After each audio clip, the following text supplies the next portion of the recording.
So let's talk about Heinze. Heinze was a wholly different breed of cat. He was much younger than Daly or Clark. He was born in 1869 in New York. He of a German immigrant family, his father was a successful owner of a dry goods importing business. Heinze had gone to school in Germany for 4 years. He and his brother Otto gone to school in Germany for 4 years, picked up German culture, tradition, language. He went to the Columbia School of Mines. He lied about his age to get into the School of Mines. They required someone to be 16. He was 15. So he got in, graduated at age 19. His father offered to send him to Germany for a 2-year postgraduate degree in mining, but he said, "No, I want to go west. I want to make my fortune in the West." So he shows up in Butte in September of 1889, a 19-year-old kid with this mining degree, and he applies for work as a surveyor, an underground surveyor, in one of the mines that's owned by the Boston Montana Company. But he also he does a couple other things during this first year. He has access to all of the maps that this mining company had, all of the underground maps, and so he learned where the ore was as best could be determined from these maps, and how all of the geology and underground geology worked. And he also decided to socialize at there was a Montana club here, and he would just talk with people, gossip about what was going on in mining and where the ore was and what was generally happening. But he also he could play the piano. He could sing German Mittellieder. You know what Mittellieder are? They're middle-aged German love songs, and he was a real charmer, I guess. But he also discovered in that first year that independent miners were paying too much to process their ore, and paying the companies that had smelters, and that there was a need for an independent smelter that could process the ore less expensively. He also discovered that there was a legal principle called the apex theory of mining. And the apex theory is that if you have a mining claim and there is an outcropping, a vein of ore on your mining claim on the surface, you can follow that vein of ore wherever it goes underground. Now, the mining claims are vertical and one is next to another. So it is possible that that vein will go down and go laterally into ground that is in somebody else's claim. But if you can prove that the apex is on your claim, you have a right to that ore. Now, the trouble with that is that it's really hard to prove, because underground, these veins are fractured and broken. There are overlays. It's really hard to know where they originate. And that then led to many lawsuits to try to prove that with expert testimony that went on for years. But Heinze thought, I think, that he could do that. So he has this proposal. He's going to build a smelter for $100,000 and offer the smelting services to independent mining companies.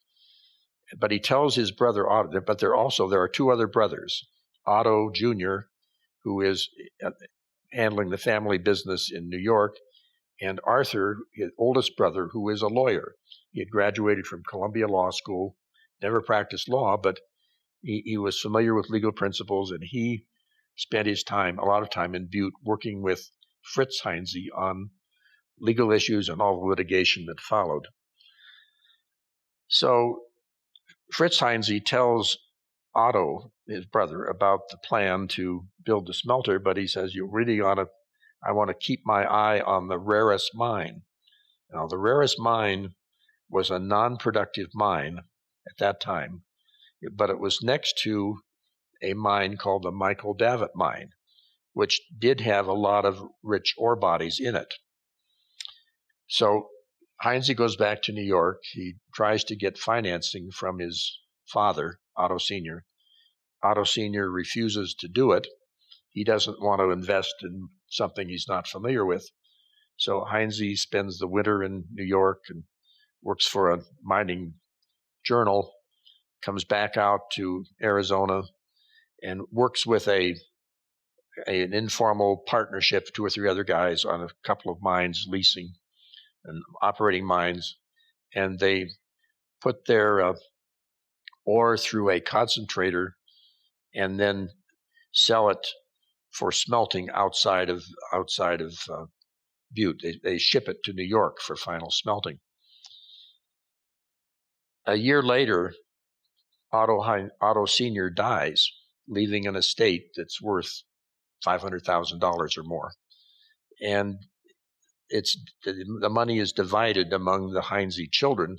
There are 3 brothers and a couple of sisters, so each brother's share is about $50,000. And so at that point, they get the money from the inheritance. The money's available to invest in what became Montana Ore Purchasing Company, and that is what starts the Heinze operation in Arizona, or excuse me, in Montana. But what Heinze did then was not what he represented. He was going to build a smelter and offer the smelting services, but instead what he did with the $100,000 was to buy the concentrator, which is the first step in getting rid of the excess rock and producing a higher percentage copper ore. He bought the concentrator, enlarged the concentrator. He bought a mine, or leased a mine, so leased the rarest mine. So he had ore to feed through the concentrator, and then built the smelter so that he could offer the smelting services to other companies, and then built what's called a conversion unit, which increased the purification higher. And that took about from 1893 to early 1895, almost 2 years. He then he had leased the rarest mine. He bought it and started mining with it, with this smelting capacity. And that went into the Michael Davitt, which was owned by the Boston Montana Company. And then the stories start to differ as to who was charging whom with what. But the Boston Montana Company sued Heinze in federal court, got injunctions that prohibited mining in those disputed areas, and that litigation went on and on. But Heinze persisted in doing that. He had a reputation for being able to find ore. He invaded other people's mines. There was a lot of litigation, and that just steadily increased until it all finally settled in 1906. So there's that thread. Another thread is that this was an era of monopolies, business monopolies. Standard Oil was a business monopoly that was owned by the Rockefellers and others. And someone got the idea that there should be a copper monopoly like the oil monopoly.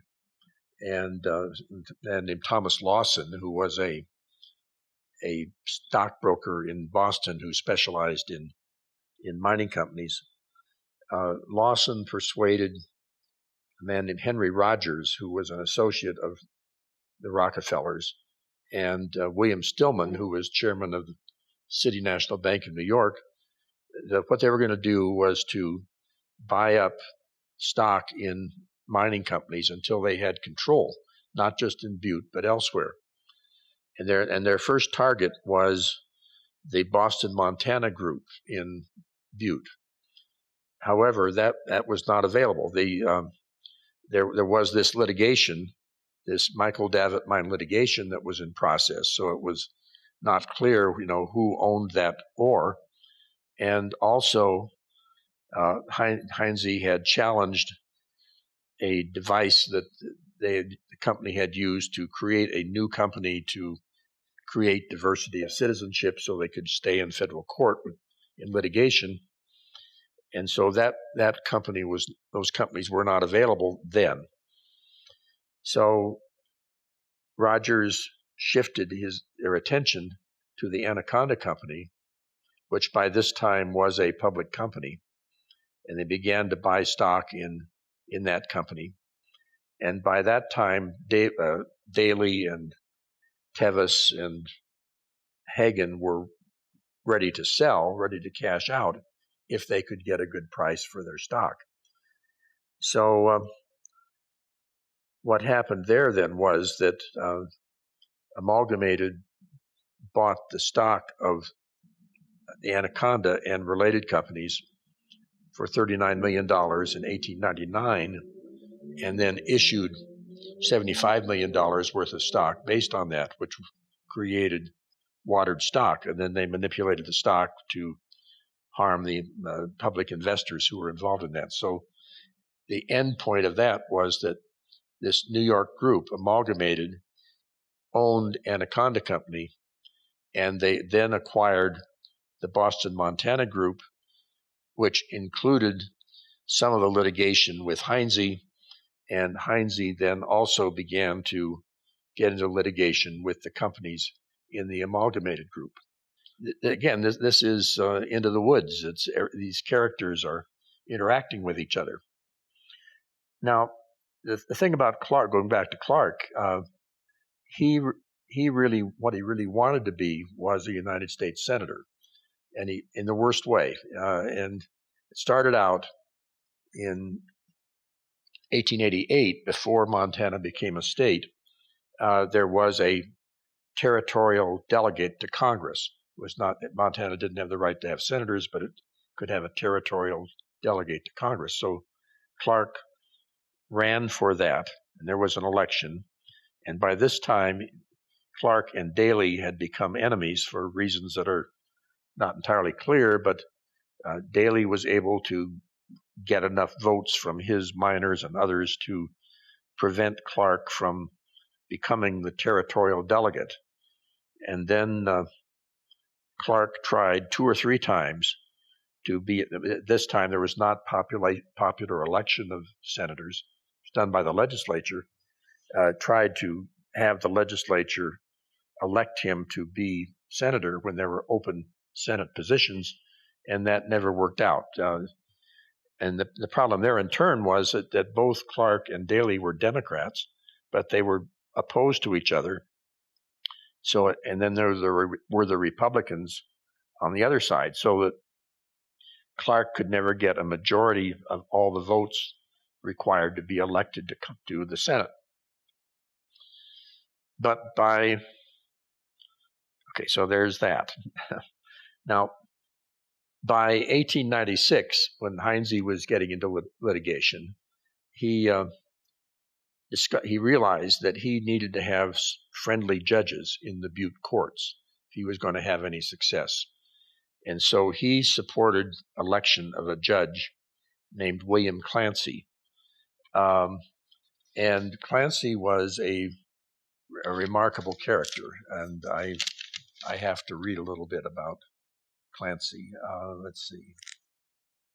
This is at page 3-20. Clancy had just recently come to Montana. Let's see. He was elected in 1896. there was a so-called fusion party, which was a combination of Democratic and populist parties that agreed to agree on local judges. So they would each separately nominate their candidates, but they would jointly agree on who they would run. So Clancy, a portly curbstone lawyer, had recently arrived in Butte from Missouri. He was offered a Justice of the Peace nomination. He instead persuaded enough populist delegates to vote for him as district judge on the first ballot as a courtesy to obtain its district judge nomination. So he's the populist nomination. He then defeated the Democratic nominee in this convention by 2 votes. Despite wild indignation, Daly accepted the result for the Democrats based on their prior agreement. Clancy then won the general election against a heavily outnumbered Republican. So Clancy is the judge. So what was Clancy like? And the quotes here are interesting. He had been a saloon lounger whose feet had made a beaten path to the sawdust. That's referring to sawdust around a bar. He was a curbstone lawyer of benevolent appearance, but little education. His outstanding trait was his stubborn loyalty to his friends and complete indifference to his opponents. He was coarse and vulgar, but cunning and shrewd on occasion. On the bench, Clancy was a burlesque of judicial dignity. With feet cocked upon a chair or upon the desk before him, he would gaze out the window of the courtroom, while the most highly paid attorneys in the country and engineers of the world wrangled to wedge their evidence into the record. Arguments of counsel or the testimony of witnesses left him unmoved. Instead, he seldom appeared to be hearing what was said. He seldom demonstrated much legal expertise, but his lack of dignity and slipshod personal habits were popular with the lower levels of Butte society. So that is Judge Clancy. And Clancy, they manipulated the system, so Clancy got Heinze's cases, and Clancy ruled for Heinze most of the time. And there was then a second judge, Edward Harney, was elected in 1900, who shared some of those qualities. Shift back to Clark. Clark is still trying to get elected to the Senate. And in the 1900 election, and Heinze is trying to elect friendly judges and local officials. So they combined in 1900 to elect a majority of the Montana legislature that would in turn elect Clark to the Senate and also elect friendly local officials. And by this time, Amalgamated had taken over Anaconda, and it was subject to attack because it was the same thing as the Standard Oil Trust, and we all know how terrible the Standard Oil Trust is, so Amalgamated was like that. So the Clark-Heinze legislators won the majority in the election and then elected Clark to the Senate. But before that, the year before, Clark had tried to get elected to the Senate. He didn't have a majority of Democrats willing to support him.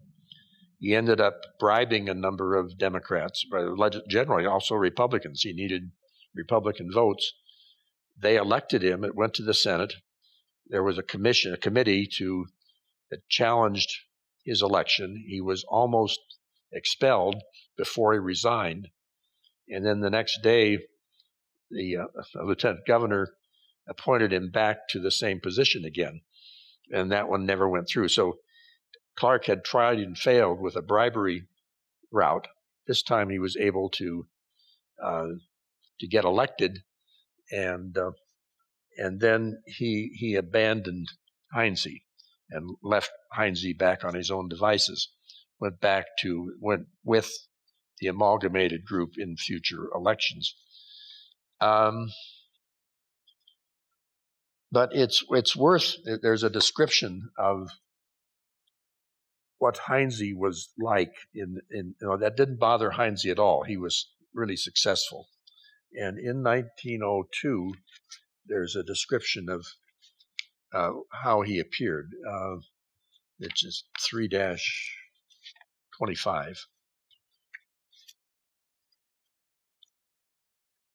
talking about Clark's desertion of him. Heinze was unintimidated by Clark's desertion. It seemed to act as a stimulus. He fought with renewed energy. He made clear he intended to continue his crusade against the trust to the end. He was at the apex of his career. Butte idolized him. He put on a fine show. He was equally at ease among millionaires and whores. He was then about 30 years old, tall, well-proportioned, physically powerful, a combination of the bohemian and the calculating man of affairs. He displayed a poise which always made him a commanding figure. He stood 5 feet 11 inches in height, weighed 200 pounds. His figure was as perfect as that of a Greek statue. A skillful musician, he was also a brilliant linguist and could box with the art of a professional. His extravagant parties were the talk of the town. Lawson said of Heinze that he had the ability akin to genius, of the order that won eminence in bunco and confidence operations. Among the keepers of gambling halls and barrooms, he was reckoned a prince of good fellows. 7 nights a week he could drink anyone under the table, then sit in a faro game whose proprietor had never been known to put on a limit and make him quit. He burned his candle at both ends, for which he later paid the price. So there you have a portrait of what Heinze was like.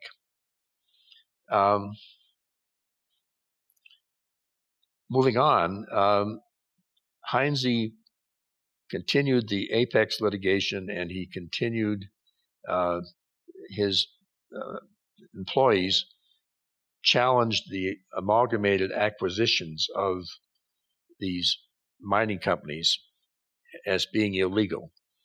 He filed a lawsuit in 1901, which Judge Clancy sat on for 2 years. And in 1903, Clancy ruled that the amalgamated acquiring of these companies was illegal. And the effect of that was that was void, and it would just totally break up this amalgamated combination. So when that and there was also steadily increasing Apex litigation. There were dozens of lawsuits. Heinze hired 37 lawyers at one point, some of whose responsibility was just to find more Apex cases to file. It was a huge ongoing litigation battle, which was just driving Amalgamated crazy at this point because they had to defend all those cases.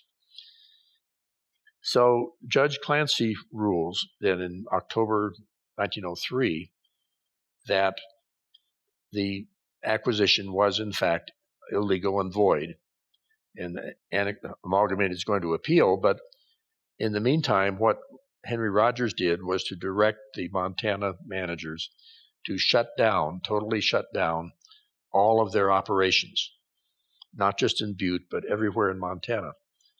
And until the Montana legislature would pass laws which provided for a change of judge on the application of any party and a change of venue to get a case from one county to another. So the purpose of that was to get these cases out of the Butte courts, and it was done. That was not done through the legal process. It was done wholly external to that, and Amalgamated made clear that they were going to stay shut down forever, if necessary, until the legislature. But the governor then had to call a special session of the legislature to do this. The governor was a man, Joseph Toole, resisted that for 2 or 3 weeks, but then there was just increasing public pressure with thousands and thousands of people unemployed and the winter coming on and nobody having any money, that the legislature had to do that. And so they did. They passed the Fair Trials Act Amalgamated started operating again, but that broke apart Heinze's control of the Butte courts, and that in turn then forced him to settle, which occurred in 1906, and they got $12 million, dismissed their litigation, and were out of it. So that's kind of the story of Heinze in Montana, and I had not known this before, but I just think it's really interesting that it would go that way. So by this time, Clark is in the Senate. He serves one term and then goes on with a second marriage to a woman many years younger than him, two younger daughters, which the younger of which lives to be 104, dies in 2011 in New York, Huette. Daly dies in November 1900, just after the election, and then Clark sells his Butte mining properties to Amalgamated in 1910. So by 1915, Amalgamated has total control of the Butte Hill, and that's the end of part one.